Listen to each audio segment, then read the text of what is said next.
Hello everyone, welcome and welcome back to my channel. Love is not poison का next part लेके आ गई हूँ। तो चलिए बिना देर करे शुरू करते हैं आज का पार्ट। गाइस, बैकग्राउंड पे जो भी नॉइस है उसे इग्नोर करना। Okay, back to the story. तो यहाँ पे पिछले पार्ट में हमने देखा था कि विंग के ऊपर वो तलवार आने वाला था, विंग को स्टैप करने ही वाला था। तभी उसके बीच में, उस तलवार और विंग के बीच में वांगची आ गया था। वांगची ने विंग को टाइटली हक कर लिया था और उसने उस तलवार का जो स्टैप था वो अपने ऊपर ले लिया था। वो ये देखकर हैरान था कि जिस माँ को वो बचपन से जानता था, जिस माँ को वो बचपन से लेकर प्यार करके आया था, अपनी माँ की हर एक बात को माना करता था, अपनी माँ के हर शब्द को अपने सिर पर रखता था, आज वही माँ उसके ही मेट को, उसके ही ओमेगा को मारने पर तुली थी। अब हम लोग थोड़ा सा पीछे जाते हैं। शुरुआत से लेकर वांगजी की फीलिंग्स ना वांगजी खुद ही नहीं समझ पा रहा था। उसकी माँ बचपन से लेकर उसे सिर्फ एक ही बात कहती थी कि प्यार एक पॉइजन की तरह होता है। अगर वो प्यार तुम्हारे अंदर बस गया तो वो जहर की तरह काम करेगा और तुम्हें पूरे बर्बाद कर देगा। यही चीज़ वो बचपन से सीखता आया है अपनी माँ से, इसीलिए वो डरता था हमेशा प्यार करने से। प्यार उसके लिए पॉइजन की तरह होगा और पॉइजन उसके शरीर में फैलने से वो मर भी सकता है। यही चीज़ उसके दिमाग में घुस गया था, इसीलिए वो प्यार करने से डरता था। वो हमेशा ही प्यार से दूर भागा करता था। और धीरे धीरे जब वो प्यार से दूर होने लगा, यानी कि अपने फादर की, अपने मदर की या फिर अपने भाई की, वो अपने आप को अकेला पाने लगा। बचपन से ही एक तरफ से कह सकते हो कि वो अकेला ही था। उसके लाइफ में कोई नहीं था, खालीपन था। उसको हमेशा ही लगता था कि उसके अंदर कुछ तो है जो नहीं है, जो हमेशा उसे लगता था कि कुछ तो उसके दिल में खाली है, जो उसे अंदर ही खा रहा है। बट वो कुछ समझ नहीं पाता था कि उसके दिल में आखिर ये क्या है जो खाली जैसा है, क्या है जो दिल को ज़रूरत है। उसे लग रहा था कि उसके दिल को ये ज़रूरत है, उसको ये ज़रूरत है, लेकिन क्या, वो यही समझ नहीं पाता था। अपनी माँ की हर बातों को वो अपने सिर पे लिया करता था। अपनी माँ की हर एक जो भी चीज़ उसकी माँ उसे साथ करता था, या फिर कह सकते हो कि जो भी उसे सिखाया करता था, वो हमेशा वो अपने दिमाग में रखा करता था। लेकिन फिर भी कहीं ना कहीं उसके दिल में कुछ तो था जो अकेला था, या फिर वो खुद अकेला था। वो हमेशा ही यही अपने माइंड में सोचा करता था। उसके माइंड में अचानक ही आ जाता था कि कुछ तो है जो तेरे पास नहीं है, जो होना चाहिए, पर क्या, उसे तब समझ नहीं आया। धीरे धीरे उसकी लाइफ एक ब्लैक एंड वाइट की तरह बन गया था। बचपन में जैसे रंगीन था, धीरे धीरे बड़ा होते होते वो एकदम ब्लैक एंड वाइट हो गया था। एकदम ब्लैक एंड वाइट, अकेला, एक ऐसा अल्फा जो किसी से बात भी नहीं कर पाता था। प्यार तो दूर की बात है, सबसे दूर रहा करता था। अकेला रहना, ट्रेनिंग करना, जिम्मेदारी निभाना, ये सब कुछ ही उसे आता था और कुछ नहीं। जिम्मेदारियों के तल पे वो इतना ज़्यादा डूब गया था कि वो एक पत्थर दिल जैसा बन गया था। पत्थर दिल नहीं, पत्थर जैसा बन गया था। उसका दिल तो पहले से ही कोमल था, बस वो जाहिर करना नहीं जानता था, या फिर कह सकते हो जाहिर करना किसी ने सिखाया ही नहीं था। बचपन से माँ ही तो होता है जो दिल खोलना, दिल को समझाना जानती हो। लेकिन मैडम लैन तो हमेशा ही वांगजी को यही सिखाई आती थी कि हमेशा दिल को मजबूत करो, पत्थर करो, किसी के सामने झुको मत, किसी के सामने अपनी फीलिंग्स को जाहिर मत करो और किसी से प्यार मत करो। यही चीज़ तो वो सीख कर आया था। धीरे धीरे लाइफ उसकी एक लोनली में बीत गया था। धीरे धीरे अकेलापन और साइलेंस उसका ज़िंदगी बन गया था। किसी से बात करना तो दूर की बात है, अपने भाई से भी जब भी वो बात करता था तब भी वो रुक जाता था, क्योंकि उसे लग रहा था कि ज़्यादा बात मत करो, शायद इससे भी जहर फैल जाएगा। बचपन से तो यही सीख कर आया है। एक बच्चा जब वो 5 साल का हो और उसकी ही माँ उसे यही सब कुछ सिखाए कि तुम सबसे दूर रहा करो, अपने दिल को पत्थर बनाओ, सबसे एकदम रूड बिहेव करो, हमेशा डिसिप्लिन में रहो, ये करो वो करो, जिम्मेदारी पूरा करो, और हाँ, प्यार मत करना, प्यार करना मना है, हमेशा याद रखना, वो तुम्हारे लिए पॉइजन की तरह काम करेगा। तो बच्चा वो क्या सीखेगा? वही तो, कि प्यार सच में उसके लिए मौत जैसा बन जाएगा। हमेशा मैडम लैन वांगजी को यही तो समझा के आती थी कि सिर्फ प्यार तुम्हारे लिए मौत बनेगा। वही डर बचपन से लेकर तो वो मतलब जीता आया है। धीरे धीरे बड़े होते होते जब उसकी शादी की उम्र हो गई थी, हाँ, ऐसे भी बहुत सारे उम्मीदवार है जो उसको पाना चाहता था, लेकिन वांगजी को कभी फीलिंग्स ही नहीं आता था, या फिर कह लो कि उसका पत्थर दिल उसे किसी से प्यार करने ही नहीं दिया था, या फिर किसी से कुछ कहने ही नहीं देता था। वो इन सब में इंटरेस्टेड नहीं था। जब उसकी माँ ने अचानक ही उसे कहा कि उसकी शादी तय कर दिया है, तब भी उसे उतना ज़्यादा फ़र्क नहीं पड़ा था। हाँ, उसे थोड़ा तो अजीब लगा, क्योंकि उसकी माँ ने हमेशा कहा था कि कभी भी अपने दिल में मतलब प्यार प्यार का उम्मीद भी मत जगाना।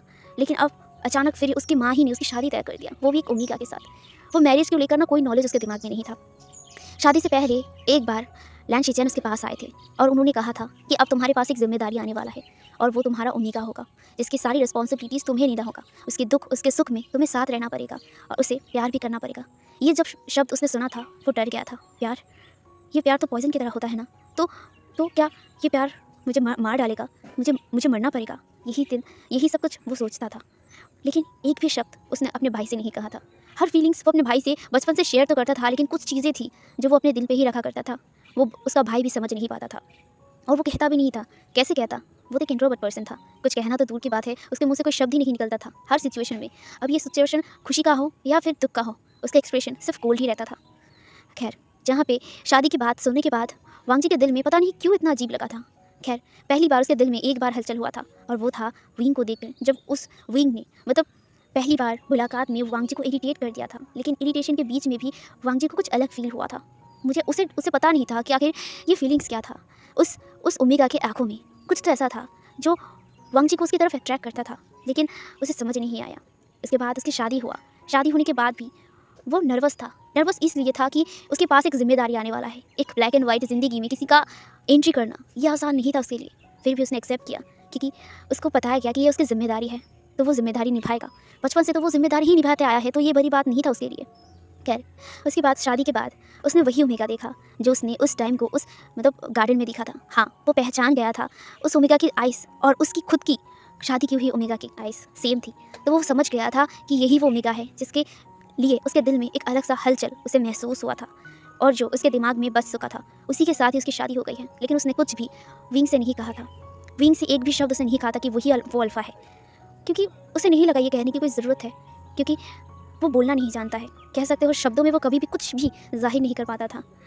उसकी लाइफ धीरे धीरे चेंज होने लग गई थी जब से विंग उसके लाइफ में आने लग गया था। विंग की टचेस, विंग किस तरह से बिहेव करता है, विंग की हर एक्सप्रेशन, विंग की जो इमोशंस, वो उसे देखकर उसे भी पता नहीं अपने दिल में इमोशन फील होने लगा था।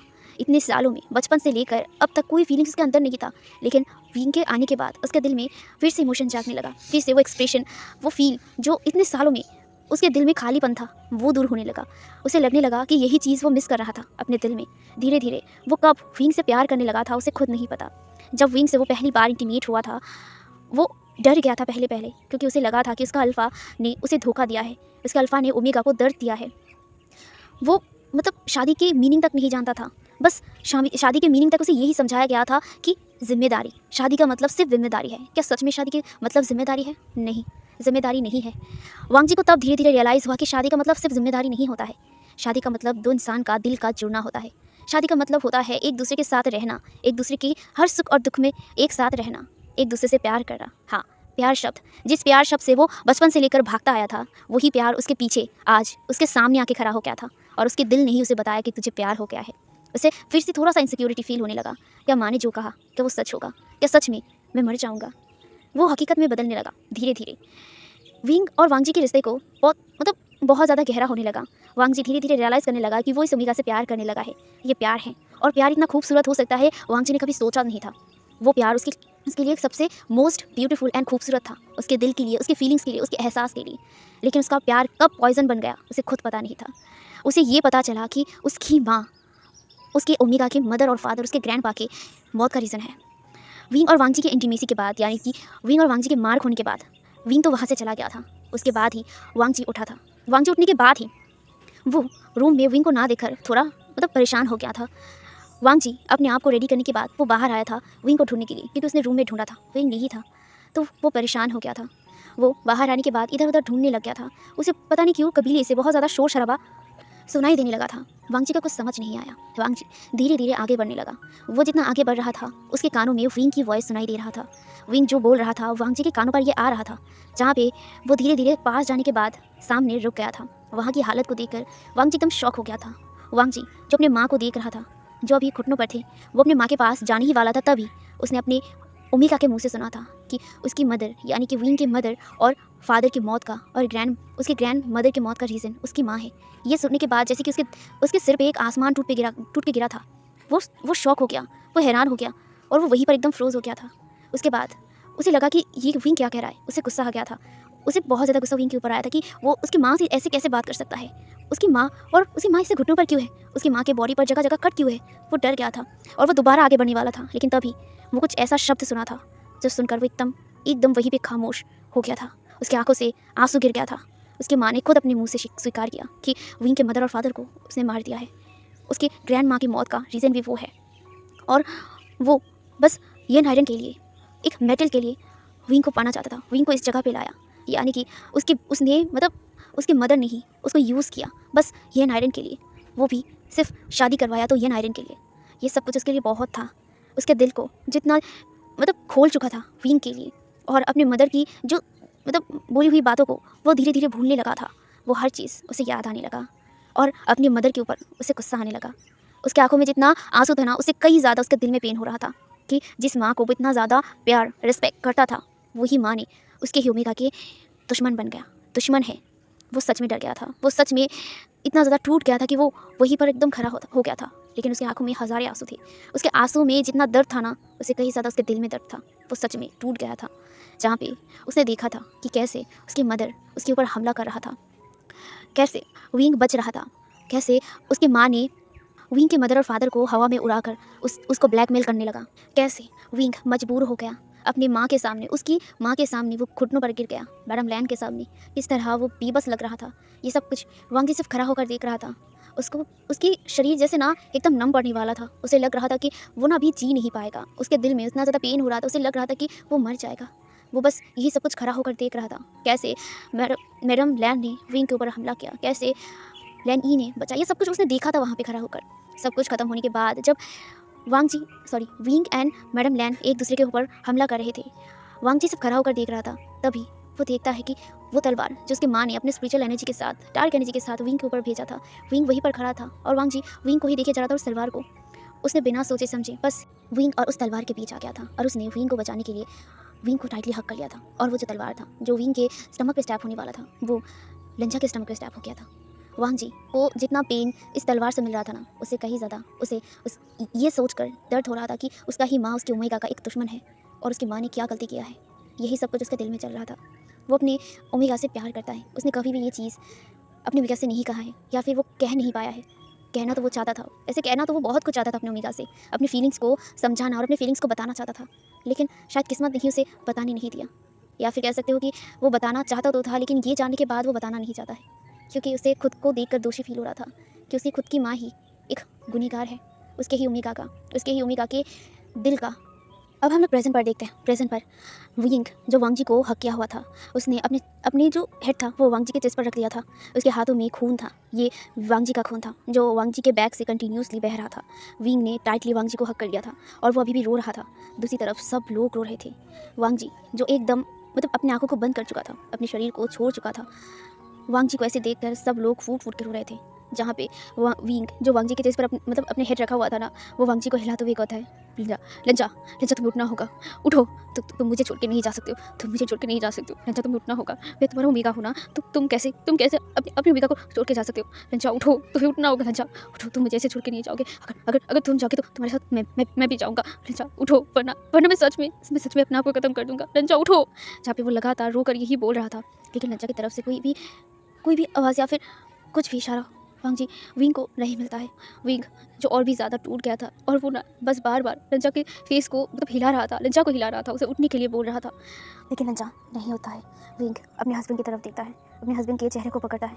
उसके हाथों में ना खून लगा हुआ था, लेकिन वो लंजा के फेस को पकड़ता है, लंजा के लिप्स पर एक किस करता है। उसके बाद वो मैडम लैन की तरफ देखता है। उसकी आंखों में अब गुस्सा था, बहुत ज़्यादा गुस्सा था। उसके आइज़ एकदम पूरी तरीके से रेड थे। वो बहुत ही गुस्से में लग रहा था। उसके आसपास डार्क एनर्जी इकट्ठा होने लगा था। उसके चारों तरफ वो डार्क एनर्जी रोल कर रहा था चारों तरफ। जहाँ पे विंग को ऐसे देखकर मैडम लैन ऑफ कोर्स एकदम घायल होकर ना पेड़ के सहारे जस्ट टेक लगाई हुई थी, वो और भी ज़्यादा डर गई थी। वो अपने बेटे को ऐसे देखने के बाद भी वो उठकर अपने बेटे के पास भी नहीं गया था, जैसे कि अपने बेटे के मरने का उन्हें कोई गम ही ना हो। जहाँ पे जो विंग लगातार बहुत ही गुस्से में मैडम लैन की तरफ बढ़ रहा था। मैडम लैन जो इतना ज़्यादा डर गई थी ना, वो धीरे धीरे पीछे जाने लगा था। विंग जो गुस्से में कहता है, तुम्हें जीने का कोई हक नहीं है। ये कहकर वो अपने पूरे डार्क एनर्जी से मैडम लैन को पूरी तरीके से कैप्चर कर लिया था। अब विंग के डार्क स्मोक मैडम लैन की चारों तरफ घूम रहे थे एंड मैडम लैन को जकड़ रहे थे, बहुत ही टाइटली जकड़ने लगे थे। मैडम लैन अब चीखने लगे थे, क्योंकि विंग की डार्क एनर्जी इतनी तरीके से मैडम लैन की बॉडी को तोड़ रहा था ना। मैडम लैन चिल्ला उठी थी, तो चीख रही थी और वो बोल रही थी उसे छोड़ देने के लिए, लेकिन विंग के दिमाग में गुस्सा चढ़ गया था। उसकी मदर और फादर को मारने के बाद भी उसे सुकून नहीं मिला, उसकी ग्रैंड माँ को मारने के बाद भी सुकून नहीं मिला, आज उसके हस्बैंड तक को मारने लगा जो उसकी खुद का बेटा है। वो इसीलिए इतना ज़्यादा गुस्से में था ना, वो अपनी डार्क एनर्जी को लगातार स्प्रेस कर रहा था मैडम लैन के बॉडी के ऊपर। मैडम लैन जो हवा में ही चिल्ला रही थी, ऑफकोर्स विंग के डार्क एनर्जी ने उसे हवा में उठा लिया था और हवा में ही ना जकड़ रहा था, उसके पूरे बॉडी को जकड़ रहा था। धीरे धीरे मैडम लैन चिल्लाने लगी थी, उनकी आवाज़ ना सब लोग सुन रहे थे, लेकिन कोई भी आगे नहीं बढ़ रहा था। लैन शिचर ने अपनी आंखों को बंद कर लिया था। इवन जो लैन चिंगिन जो थे वो भी अपनी आंखों को बंद कर लिया था, उन्होंने भी रुका नहीं है, क्योंकि जो गलती मैडम लैन ने किया था उन्हें ये सज़ा मिलना चाहिए था। उन दोनों ने ही, इनफैक्ट उन तीनों ने ही अपनी आंखों को बंद कर लिया था। लैन चिरन भी अपनी आंखों को एकदम बंद कर चुका था, क्योंकि वो लोग ये सीन देख नहीं सकते हैं एंड विंग को कोई रोक भी नहीं रहा था। जहाँ पे विंग बहुत ही क्रूर तरीके से मैडम लैन की पूरे बॉडी को एकदम जकड़ दिया था। और भी मैडम लैन की जो हड्डियाँ थी ना, उसकी टूटने की भी आवाज़ें आ रही थी। जहाँ पे विंग ने मैडम लैन के गले को भी पकड़ लिया था और उसे भी जकड़ दिया था, एकदम टाइटली जकड़ लिया था। मैडम लैन जितनी देर से चिल्ला रही थी ना, धीरे धीरे इसकी जो चिल्लाने की आवाज़ था ना, वो कम होने लगा था। धीरे धीरे वो अपनी बॉडी को छोड़ने लग गई थी। विंग और भी ज़्यादा टाइटली जकड़ने लगा था। उसकी आंखों में इतना ज़्यादा गुस्सा था ना, उसने अपनी लाइफ की सब कुछ खो दिया।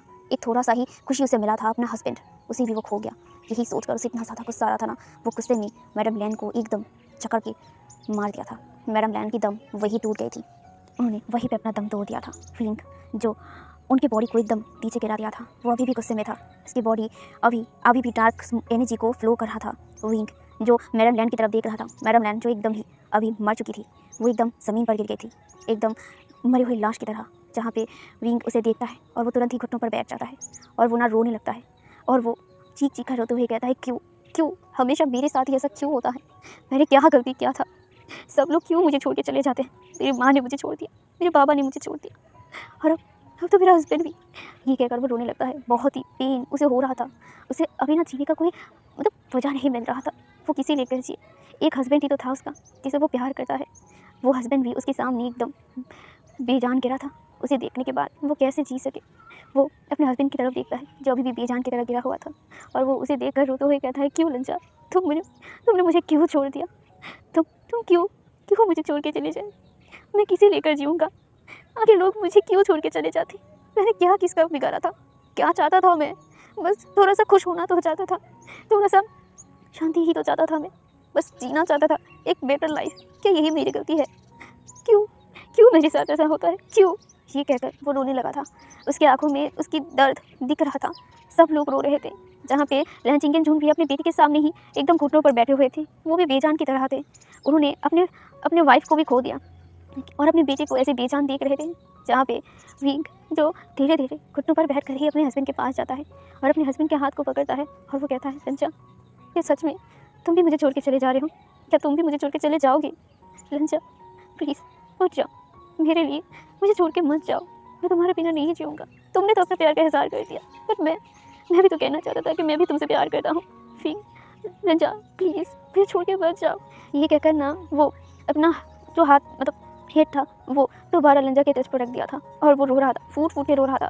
उसे रोना आ रहा था, जहाँ पे वो बस रो रहा था। वही ने ना पूरी तरीके से लंजा को हक कर लिया था और वो लंजा के ऊपर ही एकदम लेट गया था, लंजा के चेस्ट पर अपना हेड रखकर वो रो रहा था उसे हक करके। विंग तो रो रहा था, लेकिन बाकी सब लोग हैरानी से विंग और वांगजी को देख रहे थे, जहाँ पे सब लोग शॉक थे। विंग तो बस अपने रोने में ही बिजी था, लेकिन सब लोग देख पा रहे थे कि विंग के बॉडी से एनर्जी निकल रहा था। लेकिन ये डार्क एनर्जी नहीं था, ये कुछ अलग एनर्जी था। जहाँ पे लैन ई भी जो रो रही थी विंग को देखकर, वो भी हैरान हो गई थी और वो भी विंग की तरफ देख रहा था और विंग के स्टमक पे देख रहा था। विंग के स्टमक से एक ब्लू जैसी रोशनी निकलने लगा था, जो विंग को भी रियलाइज़ नहीं हो रहा था। विंग तो रोने में बिजी था, लेकिन सब लोग देख पा रहे थे कि विंग के स्टमक से कुछ एनर्जी टाइप निकल रहा था और वो धीरे धीरे वांगजी के बॉडी पे जा रहा था। जहाँ पे जो लैन था, लैन ई धीरे धीरे विंग और वांगजी के पास आ रही थी और वो देखने की कोशिश कर रही थी कि ये क्या है। जहाँ पे विंग के स्टमक से, या फिर कह सकते हो विंग के शरीर से, कुछ ब्लू जैसा एनर्जी निकल रहा था। धीरे धीरे वो एनर्जी वांगजी के बॉडी पे जा रहा था। वांगजी के बॉडी पे जाते ही ना, जो लैन चिंगेनजून वहीं पे थे, विंग के सामने ही, विंग और वांगजी के सामने ही एकदम घुटनों पर बैठे थे। तो वो देख पा रहे थे कि वांगजी की जो बैक था, जहाँ से खून निकल रहा था ना, वहाँ से अब खून नहीं निकल रहा था। धीरे धीरे जैसे कि वो जगह हील हो रहा था, जहाँ पे लैन शिचेन भी वहीं पे बैठे हुए थे और वो भी शॉक थे कि ये क्या हो रहा है। जहाँ पे जो लैन शिचेन तुरंत ही वांगजी और विंग के पास जाते हैं। वो थोड़ा सा दूर थे उनसे, लेकिन वो उसके पास जाता है और वो विंग के कंधों को पकड़ता है और वो कहता है, मास्टर भाई ये क्या? जहाँ पे विंग जो उठकर अपने हेड को उठाकर वो लैन शिचेन की तरफ देखता है। लैन शिचेन इशारा करता है, जहाँ पे विंग भी देखता है नीचे, जहाँ पे वांगजी को स्टैप लगा था ना, वहाँ पे। और वो देखकर हैरान हो जाता है और वो कहते ये, जहाँ पे वो ना एकदम शांत था और वो देख रहा था कि धीरे धीरे उसके अंदर एनर्जी जा रहा था। वांगजी का जो स्टैप किया हुआ जो जगह था ना, वो धीरे धीरे हील हो गया था एंड वहाँ से कोई ब्लड भी निकल नहीं रहा था। जहाँ पे विंग ना तुरंत ही वांगजी के बैक साइड, जहाँ से उसे स्टैप हुआ था ना, वहाँ पे हाथ लगा के देखता है, चेक करता है और कहता है, हाँ ये तो ठीक हो गया, ये कैसे हुआ? जहाँ पे सब लोग शॉक थे और हैरान थे, जहाँ पे उनको कन्फ्यूजिंग फील हो रहा था। दूसरी तरफ जो वांगजी जो अभी धीरे धीरे अपनी आंखों को खोल रहा था, जहाँ पे ये देखकर सब लोग ही ना वांगजी की तरफ देख रहे थे। जहाँ पे विंग जो वांगजी के चेहरे को तुरंत ही पकड़ लिया था और वो कहता, लंजा तुम ठीक हो? तुम उठ गए? जहाँ पे जो लंजा धीरे धीरे अपने को खोलता है और वो विंग की तरफ देखता है। वो कहता है, विंग जो लंजा को टाइटली हक लिया था और वो रोते हुए कहता है, लंजा तुम ठीक हो? तुम उठ गए? तुम कैसे? जहाँ पे वो रो रहा था, जहाँ पे लंजा धीरे धीरे अपने हाथों को विंग के बैक पे रखता है और उसे सहलाते हुए कहता है, विंग मैं कैसे, जहाँ पे रंजक विंग कहता है मुझे नहीं पता, मुझे नहीं पता, बट तुम ठीक हो, बस मुझे यही चाहिए था और कुछ नहीं। ये कहकर वो रंजक को टाइटली हक कर लिया था। रंजक भी विंग को हक किया था। वो दोनों कुछ देर ऐसे रहते हैं एंड सब लोग ही मतलब खुश हो गए थे कि ये क्या हुआ था। विंग के अंदर से ब्लू रोशनी, सब लोग हैरान थे। जहाँ पे जो लंचा था, लंचे वहाँ से उठता है और वो विंग की तरफ देखता है और वो उसकी नज़र मैडम लैंड की तरफ जाता है जो अभी बेजान लाश की तरह गिरी हुई थी। जहाँ पे उसे देखने के बाद वांग जी, जिसके आंखों में दोबारा आंसू आ गए थे और वो देखने लगा था अपने अपने माँ को, वही माँ जो उसकी उम्मीद का ही एक गुनहगार है। वांग जी जो विंग की तरफ देखता है और वो विंग को हक करता है और वो अपने अपने माँ की तरफ भी देखता है। उसे दर्द हो रहा था अपने दिल में कि अपनी माँ आज उसके सामने एक बेजान लाश की तरह गिरी हुई है। उसकी माँ ने क्या क्या किया है ये सब कुछ उसके दिमाग में घूम रहा था, लेकिन उसने विंग को एकदम टाइटली हक किया हुआ था। जहाँ पे जो विंग था, विंग लंचा के जिस पर अपना हेड रखा हुआ था और वो बस एकदम टाइटली, जैसे कि वो अपने हस्बैंड को उससे जाते हुए नहीं देना चाहता हो। जहाँ पे विंग वांग जी को हक किए हुए ही ना अचानक ही अपनी आंखों को बंद कर लिया था और वो ना वहीं पर एकदम बेहोश हो गया था। वांग जी जो विंग को हक किया हुआ था ना, वो रियलाइज़ करता है कि विंग ने अपनी बॉडी को एकदम छोड़ दिया था। जहाँ पे विंग को ऐसे देखकर वांग जी तुरंत ही विंग की तरफ देखता है और वो विंग के चेहरे को पकड़ता है। विंग वहीं पर जैसे बेहोश हो गया था, वांग जी डर गया था और वो विंग को मतलब हिलाते हुए कहता है, विंग विंग तुम्हें क्या हुआ, विंग विंग। जहाँ पे विंग एकदम मतलब बेहोश हो गया था। जहाँ पे वांग जी तुरंत ही विंग को गोद में उठा लिया था और वो उसे लेकर ना हीलर्स रूम की तरफ जा रहा था एंड सब लोग भी विंग को लेकर हीलर्स रूम की तरफ ही जा रहा था। अचानक विंग को क्या हुआ, जहाँ पे जो वांग जी था, वांग जी उसे हीलर्स रूम में लाने के बाद उसे वहाँ पे लिटा देता है और वो हीलर से कहता है, उसे देखिए वो अचानक बेहोश हो गया था, अभी तो वो ठीक था। जहाँ पे हीलर्स जो वहीं पे थे वो विंग के मतलब चेक करने लगे थे। वांग जी दोबारा परेशान हो गया था। वो कहता है मतलब सबकी तरफ देखता है, वो कहता है क्या क्या क्या क्या उसे किसी मतलब माने हमने क्या क्या क्या उसी कहीं पे चोट लगा था। जहाँ पे जो मतलब सब लोग थे ना वो अपने सिर को नामे हिलाते हैं।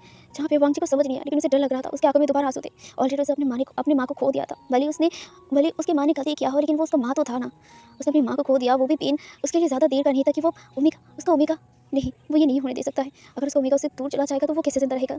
अब विंग तो है, उसका ओमेगा ही तो है जो उसका जीने का वजह है।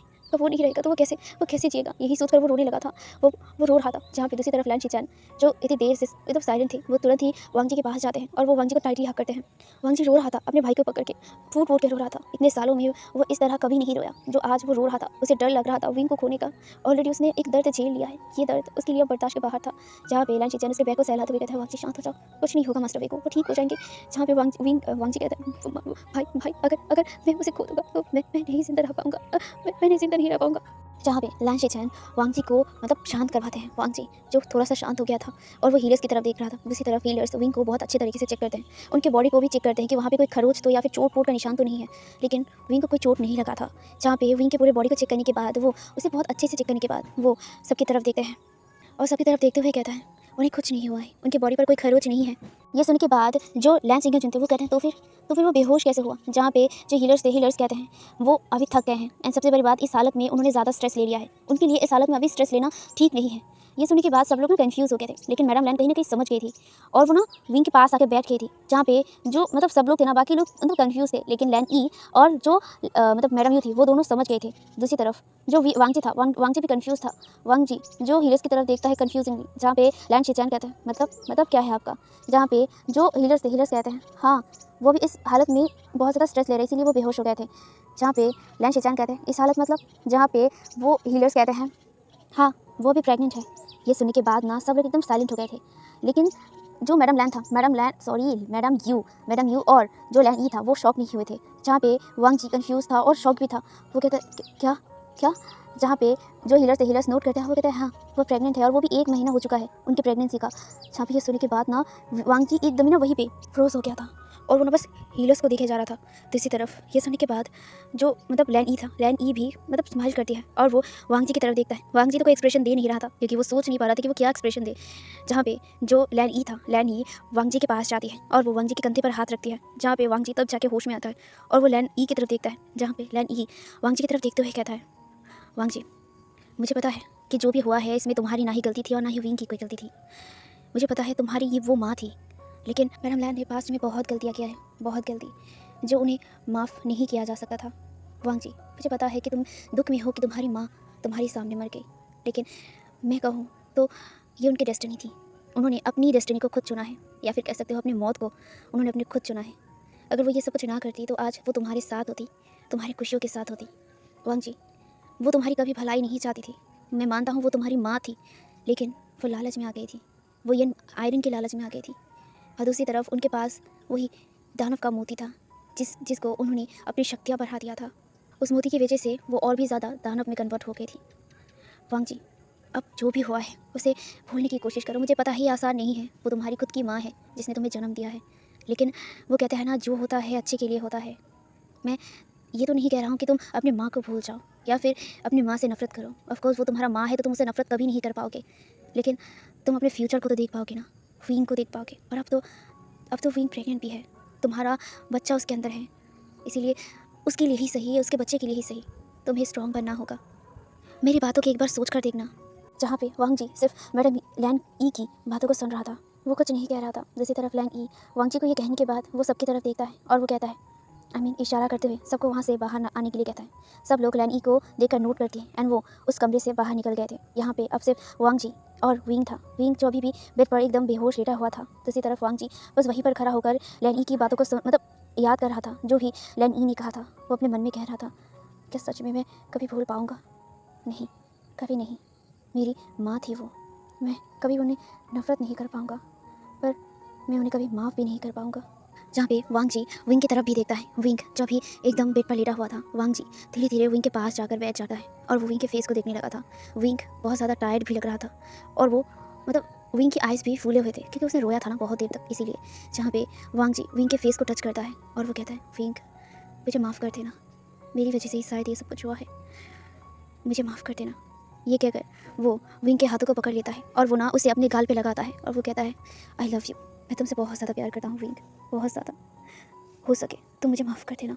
ये कहकर ना वो वहीं पर एकदम जो अपना हेड बिस्तर के साइड पे रख दिया था और वो ना रोने लग गया था साइलेंटली, क्योंकि उसे ना बहुत ज़्यादा रोना आ रहा था, बहुत ज़्यादा।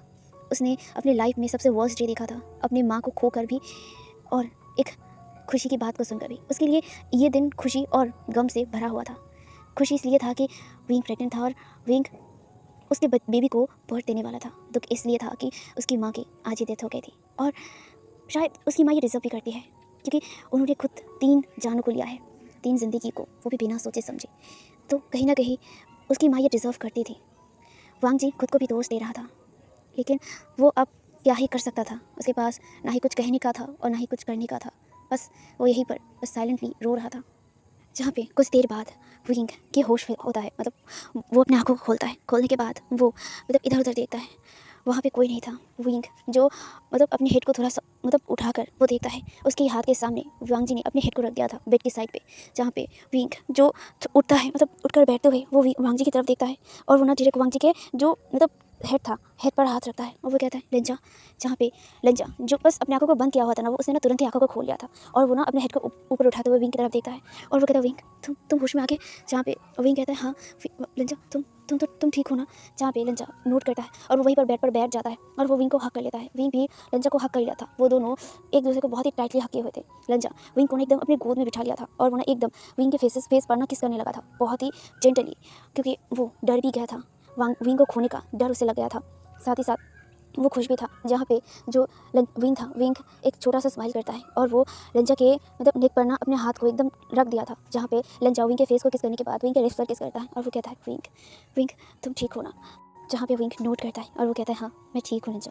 जब ये कहकर ना वो अपने हेड को ना एकदम लेंजा के चेस्ट पर रख दिया था और उसे टाइटली हक किया हुआ था। जहाँ पे लेंजा भी विंग को एकदम साइलेंटली हक करता है। वो दोनों ही एकदम साइलेंट थे क्योंकि उनके पास कहने के लिए कुछ नहीं था, क्योंकि ये जो हुआ है ये एक अनएक्सपेक्टेड था और साथ ही साथ बहुत ही दर्दनाक भी था। जहाँ पे जो वांग जी विंग के बैग को सहला रहा था। जहाँ पे लेंजा विंग को कुछ देर ऐसे ही उसके बैग पे सहलाता है। उसके बाद वो कहता है, विंग। जहाँ पे विंग कहता है जहाँ पे लेंजा विंग की तरफ देखता है, वो कहता है, विंग मुझे तुम्हें कुछ कहना है? जहाँ पे विंग कहता है, बोलो। जहाँ पे लेंजा विंग की तरफ देखता है और वो विंग के फेस को अपनी तरफ घुमाता है। विंग जो लेंजा की तरफ देख रहा था, जहाँ पे लेंजा विंग के चेहरे को सहलाते हुए कहता है, विंग अगर कभी हमारा बेबी हो तो क्या तुम खुश होगे? जहाँ पे ये सुनकर विंग जो वांग जी की तरफ देखता है कन्फ्यूजिंगली और वो बिना झिझके कहता है, ऑफ कोर्स, क्यों नहीं, पर तुम अचानक ये सवाल क्यों कर रहे हो? जहाँ पे जो वांग जी कहता है, क्या तुम्हें रिग्रेट नहीं होगा कि मैं उसी का ही बेटा हूँ जिसने तुम्हारी मदर और फादर तुम्हारी लाइफ को बर्बाद कर दिया है? क्या तुम उसके बेबी को अपनी जहाँ पे वो यही कह पाया था, तभी विंग ने वांग जी के मुँह पे एकदम हाथ रख दिया था और वो कहता है, क्या कह रहे हो तुम ये सब कुछ? जहाँ पे लेंजा विंग के हाथ को हटाते हुए कहता है, मैं ठीक ही कह रहा हूँ विंग, क्योंकि मैं तुम्हारा गुनहगार हूँ। मैं तुम्हारे लिए काबिल नहीं हूँ विंग, मैं कभी भी शायद तुम्हारे लिए काबिल नहीं था, अगर तुम मेरे बेबी को कैरी करोगे तो तुम्हें तो नफरत होना चाहिए ना। जहाँ पे लंचा को देख कर विंग गुस्से में कहता है, लंचा ऐसा मत कहो तुम, इसमें तुम्हारी कोई गलती नहीं है। जहाँ पे लंचा कहता है, बट वो तो मेरी माँ थी ना, तो कहीं ना कहीं गलती मेरा भी है। जहाँ पे विंग लंचा के फेस को पकड़ते हुए कहता है, लंचा सुनो मेरी बात, अगर तुम्हारा और मेरा कभी बेबी हो तो ऑफकोर्स मैं उसे अपनाऊंगा, और वो मेरा बच्चा होगा, हम दोनों का बेबी होगा, तो मैं कैसे उसे नफरत कर पाऊंगा। और सबसे बड़ी बात, इसमें तुम्हारी ना ही कोई गलती थी और ना ही मेरी कोई गलती थी। जो था शायद मेरा प्लान का था, या फिर कह सकते हो कि मेरी किस्मत का था। जहाँ पे लंचा विंग की तरफ देखता है और वो कहता है, अगर कभी भी तुम्हें फील हो कि तुमने मुझसे शादी करके या फिर मेरे बेबी को कैरी करके रिग्रेट किया हो, तो जहाँ पे लंचा को देखकर विंग लंचा के फेस को एकदम टाइटली पकड़ते हुए कहता है, लंचा मेरी बात ध्यान से सुनो, मैंने कभी भी तुमसे शादी करके भी रिग्रेट नहीं किया है, और ना ही तुम्हारे बेबी को कैरी करके भी मैं रिग्रेट करूँगा। मैं तुमसे प्यार करता हूँ लंचा, अपने दिल से प्यार करता हूँ, और मेरा ये दिल कभी भी तुम्हें नफरत नहीं कर सकता है। और तुम मेरे अल्फा हो, मैं तुम्हारा ओमेगा हूँ। जहाँ पे ये सुनने के बाद वांग जी जो रो रहा था वो तुरंत ही विंग को हक कर लेता है, वो भी टाइटली, और वो उसे पकड़ के बस रो रहा था। जहाँ पे विंग वांग जी के बैग को सहला रहा था और उसे संभाल रहा था। कुछ देर ऐसे ही वांग जी विंग को मतलब गले लगा कर ही रोता है। उसके बाद वो अपने आप को शांत करता है और वो विंग की तरफ देखता है और वो अपना हाथ विंग के टमी पर रखते हुए कहता है, विंग तुम प्रेग्नेंट हो, यहाँ हमारा बच्चा है। जहाँ पे विंग तो पहले समझ नहीं पाया। जहाँ पे वांग जी विंग के जो बेली था वहाँ पे किस करते हुए दोबारा कहता है, हाँ तुम प्रेग्नेंट हो, यहाँ पे हमारा बेबी है। जहाँ पे ये सुनकर ना विंग जो वांग जी की तरफ देखता है और वो अपनी टमी पर हाथ रखते हुए कहता है, क्या क्या सच में। जहाँ पे वांग जी नोट करता है, वांग जी जो विंग की तरफ देख रहा था, विंग जिसके चेहरे पर स्माइल आ गया था, और वो ना तुरंत ही वांग जी को हक कर लेता है और कहता है, सच में मैं प्रेग्नेंट हूँ।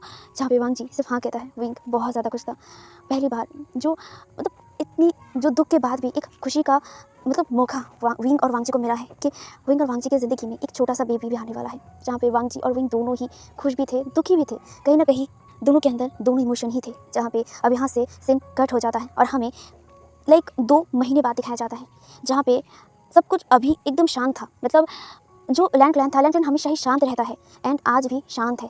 जहाँ पे लैंड शिचैन और लैंड चिंगहेचुन ने मिलकर मैडम लैंड के जो मतलब बॉडी था उसे मतलब दफना दिया था, वो कह सकते हो फ्यूनरल। उन लोगों ने फ्यूनरल किया था, क्योंकि जो भी हो, जितने भी गुनाह या फिर जितने भी गलती उन्होंने किया हो है तो मतलब लैंड शिचन का माँ ही और लैंड चिंगहेचुन का वाइफ, तो उन्होंने फ्यूनरल किया था, लेकिन बहुत ही स्मॉल, जिसमें सिर्फ लैंड ब्लड लाइन ही थे।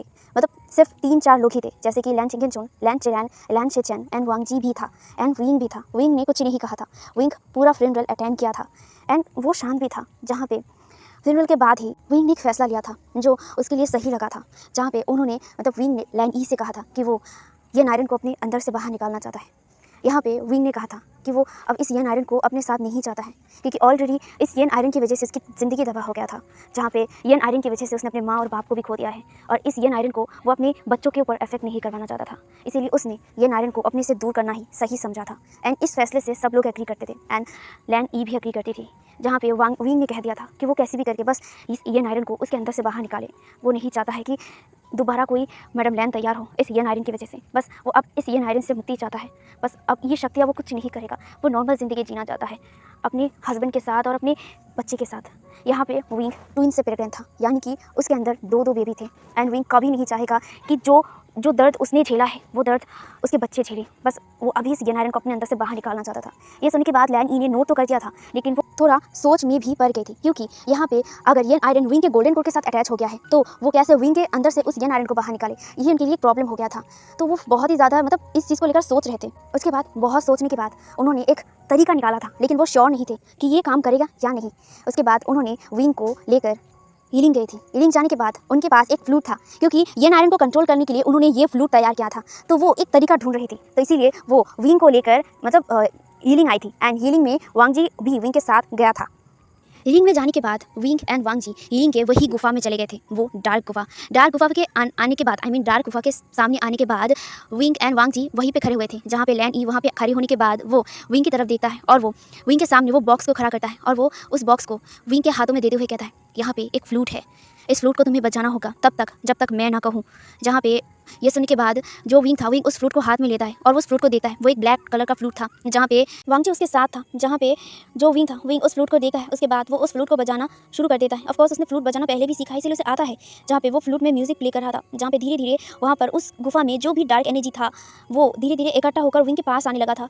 विंग जो इसे थोड़ा सा तो घबरा गया था, लेकिन वो बांसुरी बजाना बंद नहीं किया था। दूसरी तरफ वांग जी भी थोड़ा घबरा गया था, लेकिन लैन ई ने उसे सिर्फ रोक दिया था।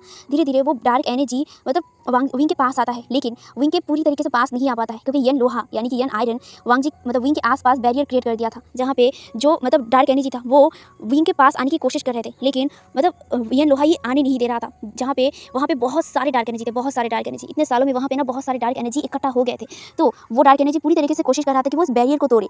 जहाँ पे यन आयरन भी पूरी तरीके से कोशिश कर रहा था उस बैरियर को रोकने की, उस डार्क एनर्जी को रोकने की। इसीलिए वो चारों तरफ से और भी मजबूती से ना वो बैरियर क्रिएट कर दिया था। जहाँ पे वो डार्क एनर्जी जब उस बैरियर को तोड़ नहीं पाते ना, तो वो धीरे धीरे ना यन आयरन को खींचने लगे थे। यन आयरन जो ऑफ कोर्स ब्लैक एनर्जी से तैयार हुआ है, तो वो ब्लैक एनर्जी को एब्जॉर्व करता है, लेकिन ये एनर्जी बहुत ही पावरफुल एनर्जी था और इसी एनर्जी से ही तो वो यन आयरन पैदा हुआ था। तो अब यहाँ पे यन आयरन को वो डार्क एनर्जी खींच रहा था अपने पास। जब वो डार्क एनर्जी यन आयरन के पास नहीं जा पा रहा, तो वो यन आयरन को अपनी तरफ खींच रहा था। जहाँ पे यन आयरन इसकी वजह से ना धीरे धीरे जैसे कि अलग होने की कोशिश कर रहा था। विंग इसे ना उसे थोड़ा सा पेन होता है अपने स्टमक पर।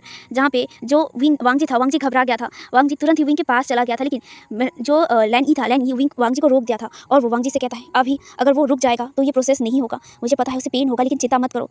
यन आयरन उसे प्रोटेक्ट करता है, वो भी बचपन से लेकर, तो वो बेबी को कोई भी हार्म नहीं करेगा। बस वो अलग होगा, सिर्फ विंग के गोल्डन कोर से अलग होगा। ये प्रोसेस करने दो, बस चिंता मत करो। मुझे नहीं लगता कि विंग के बेबी को कुछ होगा, विंग के बेबी ठीक रहेंगे, चिंता मत करो। जहाँ पे ये सुनने के बाद वांग जी वहीं पे खड़ा हो गया था। दूसरी तरफ विंग जो अभी भी बांसुरी बजा रहा था, लेकिन उसे अपने स्टमक में ना पेन भी हो रहा था, थोड़ा बहुत पेन हो रहा था। जहाँ पे दूसरी तरफ वो डार्क एनर्जी धीरे धीरे यन आयरन को खींच रहा था अपनी तरफ, एंड यन आयरन भी धीरे धीरे खींचते हुए विंग से अलग हो रहा था। विंग को इसमें ना पेन हो रहा था, क्योंकि गोल्डन कोर के साथ वो ना अटैच था, तो विंग को इसमें पेन हो रहा था। लेकिन विंग को ये करना होगा अपने बेबी के लिए, अपने परिवार के लिए। वो सब दर्द दोबारा नहीं झेलना चाहता है और अपने बेटे को ना वो सब कुछ दर्द देना नहीं चाहता है। इसीलिए उसने बस अब अपना मन बना लिया था, तो वो लगातार अब वही म्यूजिक प्ले कर रहा था। उसे पेन भी हो रहा था और उसे पसीना भी हो रहा था। जहाँ पे धीरे धीरे जो विंग के जो गोल्डन कोर थे, गोल्डन कोर से धीरे धीरे यन आयरन ना बाहर आ रहा था धीरे धीरे, और बहुत ही पेनफुल के साथ ही वो जो यन आयरन था वो विंग के स्टमक से बाहर आ गया था। विंग जिससे बहुत ज़्यादा ही पेन फील कर रहा था, लेकिन वो अपना बांसुरी बजाना बंद नहीं किया था। जहाँ पे यन आयरन बाहर आ जाता है, यन आयरन बाहर आने के बाद वो उस जो डार्क एनर्जी था उसे कंज्यूम करने लग गया था। बस इसी का ही फ़ायदा उठाकर जो लैन ई थी, लैन ई विंग को वहाँ से हटा दिया था और विंग को बोल दिया था बांसुरी ना बजाने के लिए। जहाँ पे विंग रुक गया था और दूसरी तरफ जो लैन ई था, लैन ई तुरंत ही अपने पावर से जो यन आयरन था, यन आयरन को एकदम कैप्चर कर लिया था और वो ना यन आयरन को एकदम एक मैजिकल बॉक्स में कैद कर दिया था। जहाँ पे लैन ई विंग की तरफ देखता है, जहाँ पे विंग जो वहीं पर एकदम अपने घुटनों पर आ गया था, क्योंकि उसे बहुत ज़्यादा पेन हुआ था। जहाँ पे लैन ई विंग के पास आती है और वो विंग को देखते हुए कहता है विंग ये आयरन तुमसे अलग हो गया है एंड अब तुम ठीक हो। जहाँ पे विंग सिर्फ नोट करता है, लेकिन वो ना वहीं पर एकदम बेहोश हो गया था। ये देखकर ना जो वांग जी था, वांग जी एकदम डर गया था। वांग जी तुरंत विंग को गोद में उठा लिया था एंड जो लैन ई था, लैन ई विंग की तरफ देखता है और वो वांग जी की तरफ देखते हुए कहता है उसे लेकर डायरेक्ट लैंड क्लैन वापस चले जाओ और मैं यहाँ से ये आयरन को लेकर जा रहा हूँ। जहाँ ये सुनने के बाद वांग जी नोट करता है और वो विंग को लेकर तलवार पे उड़कर डायरेक्ट लैंड क्लैन आ गया था। लैंड क्लैन आने के बाद वो विंग को चेक करवाते हैं एंड चेक करवाने के बाद हीलर्स कहते हैं कि वो ठीक है और उनके बेबी भी ठीक है। जहाँ पे ये सुनने के बाद वांग जी तब जाके थोड़ा शांत हुआ था। जहाँ पे वांग जी विंग को बहुत ज़्यादा ही टेक केयर करता है। जहाँ पे विंग 2 दिन में ही होश में आ गया था। दूसरी तरफ लैन ई उस यन आयरन को लेकर वही कोल्ड गुफा में चली गई थी। कोल्ड गुफा में जाने के बाद उसने यन आयरन को वहीं पर एक गुचिन के साथ रख दिया था एंड उसे प्रोटेक्ट करने की जिम्मेदारी अपने ऊपर ले लिया था एंड वो दोबारा वो कोल्ड गुफा में चला गया था। दूसरी तरफ विंग एंड वांग जी ये प्रोसेस खत्म होने के बाद वो लोग लैंड क्लैन आ गए थे। अब विंग की प्रेगनेंसी स्टार्ट हो गई थी। विंग की प्रेगनेंसी टाइम पर वांग जी ने उसे बहुत ज़्यादा ही ख्याल रखा था, उसकी जिम्मेदारी लिया था, उसके हर ख्वाहिश को वो पूरा करने लगा था। उसके मन के अंदर जो गिल्ट था वो धीरे धीरे वो कम करने की कोशिश कर रहा था एंड विंग ना वांग जी को हमेशा समझाता था कि इसमें उसकी कोई गलती नहीं है, ना ही उसकी थी। ये किस्मत में ही शायद लिखा हुआ था, जो भी हुआ था वो सब कुछ भूल जाने के लिए और नए तरीके से अपनी ज़िंदगी को शुरू करने के लिए। जहाँ पे वांग जी ने मान लिया था। धीरे धीरे अब विंग की प्रेगनेंसी बढ़ रहा था।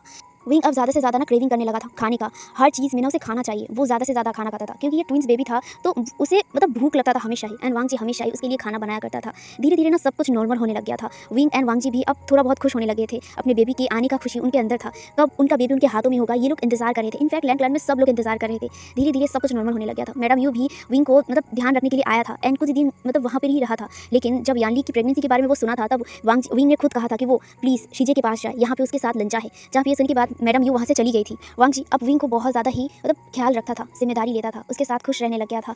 विंग जब 7 मंथ पर आ गया था ना, तब विंग को ना बहुत ज़्यादा ही सेक्सुअल नीड होने लगा था एंड वो हमेशा ही वांग जी के साथ चिपका रहता था। वो वांग जी को सीड्यूस करने की कोशिश करता था, लेकिन वांग जी विंग को रोक देता था क्योंकि विंग अभी 7 मंथ प्रेग्नेंट था और अभी वो ये सब कुछ करना ठीक नहीं था। लेकिन विंग तो मानने वाला तो बिल्कुल नहीं था। विंग हमेशा ही वांग जी को सीड्यूस करने लगा था। ऐसे ही एक दिन जब वांग जी लाइब्रेरी पर था, तब विंग वांग जी के पास आया था एंड वांग जी के गोद पे बैठ गया था, जहाँ पे वांग जी ने विंग को बैठने भी दिया और उसे एकदम मतलब उसके बैग को सहला रहा था और वो एक हाथ से काम कर रहा था। जहाँ पे जो विंग था, विंग वांग जी की तरफ देखता है और वो धीरे धीरे ना वांग जी के रोप के अंदर ना अपना हाथ ले जाने लगा था। जहाँ पे ये देखा ना वांग जी तुरंत ही ना विंग का हाथ पकड़ लेता है और वो विंग की तरफ देखता है। वो कहता है विंग, जहाँ पे विंग कहता है क्या हुआ, जहाँ पे वांग जी कहता है क्या हुआ है, ये क्या कर रहे हो तुम, जहाँ पे विंग कहता है क्या करो, बस अपने हस्बैंड को टच कराओ।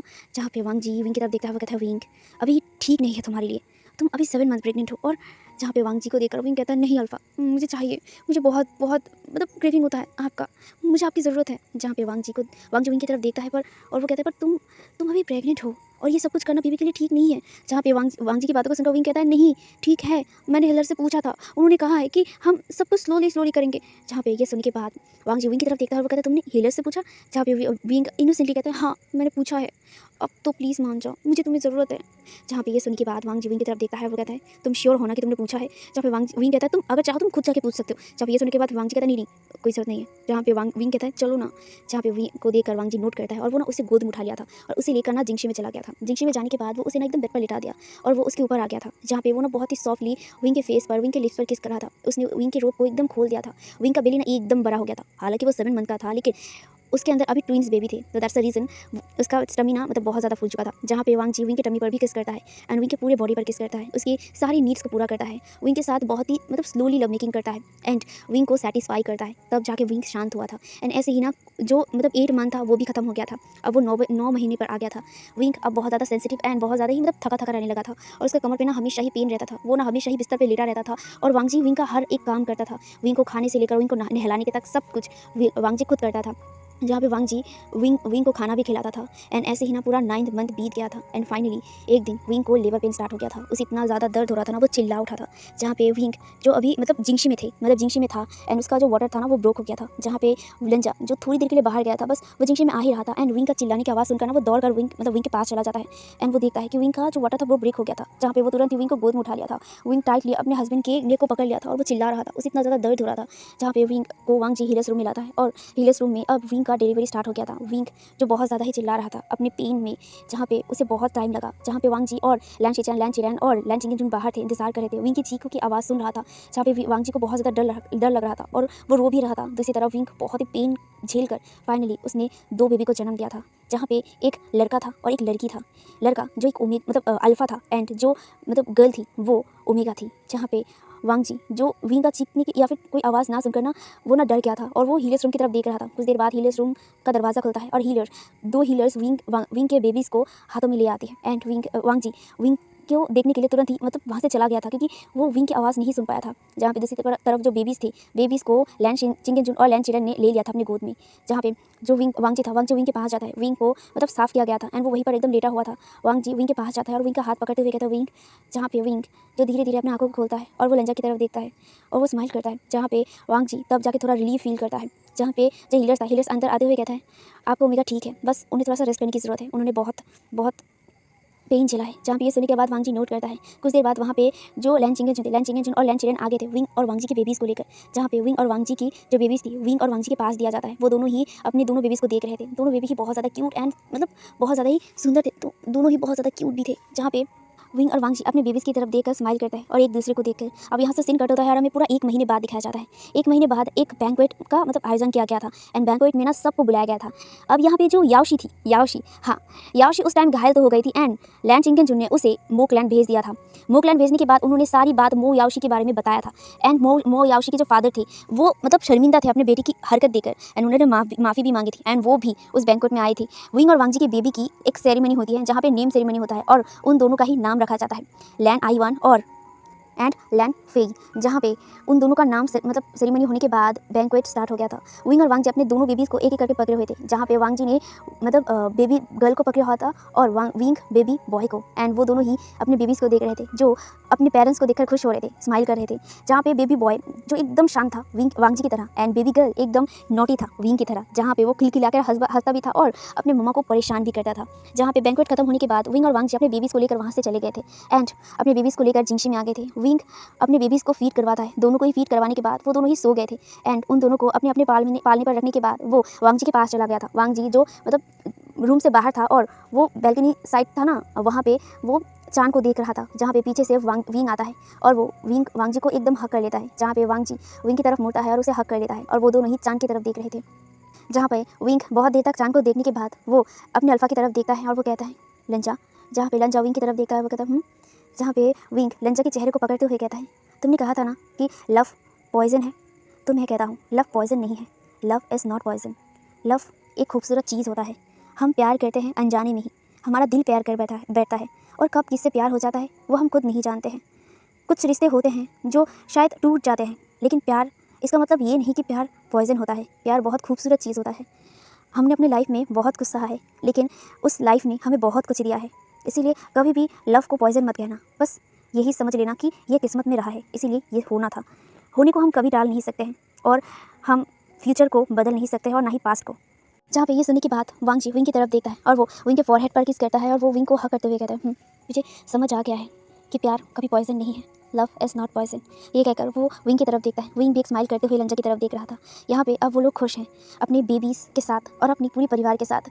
भले यहाँ पे उन लोगों ने एक चीज़ को खोया है, लेकिन पास्ट होता है। अब उनके पास उनका प्रेजेंट और फ्यूचर है जो अब वो अच्छे से जीना चाहते हैं। वो अपने बच्चों के साथ और अपने परिवार के साथ खुश रहना चाहते हैं। जहाँ पे वो दोनों चांद की तरफ देखता है और वो कहते हैं हम कोशिश करेंगे सब कुछ प्यार से हैंडल करने की, और वो एक दूसरे को हक करते हुए सिर्फ स्माइल करते हैं। यहीं पर लव इज़ नॉट पॉइजन का एंड होता है। तो गाइस ज़रूर बताना कि EFF कैसा लगा। बस ये मेरी एक इमेजिनेशन थी जो आप लोगों के साथ मैंने शेयर किया है। मैंने कोशिश किया है कि मैं इसे बेहतर बना पाऊँ। मुझे नहीं पता कि मैंने कितना बेहतर बनाया है। आई होप सो कि आपको EFF पसंद आया हो। जल्दी आऊँगी मैं एक न्यू मॉडर्न FF के साथ और इसका अपडेट मैं जल्दी दूँगा। तो आज का पार्ट कैसा लगा ज़रूर कमेंट में बताना, और आज के लिए यही तक। जल्दी मिलेंगे नई FF में। Bye bye.